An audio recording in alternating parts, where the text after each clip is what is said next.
Hello friends, welcome to my YouTube channel. So today in this video I am going to show you how to insert the SIM in this device. So to insert the SIM, at the left side you can see here is a SIM tray. So we need to put one SIM ejecting tool inside this hole and just press it. Now put the SIM ejecting tool inside this hole. Now just press it. Now you can see the SIM tray is ejected. Now pull the SIM tray. Yeah, you can see.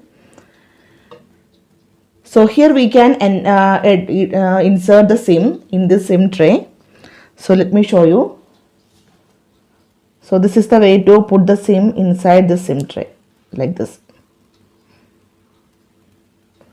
Okay. Now we need to put back the SIM tray. Now just press it. That's it. Now just wait for a few seconds. Now we need to now just wait for a few seconds. The device will detect the SIM. Yeah, now you can see the range you can see here.